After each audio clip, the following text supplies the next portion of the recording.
వాడు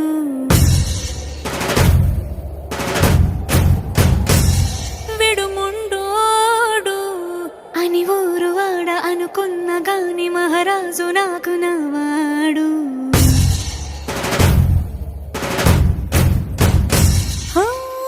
మాట పెడుసైనా మనసులో వెన్న రాయిలా ఉన్నవాడిలోన దేవుడెవరికి తెలుసును నాకన్నా.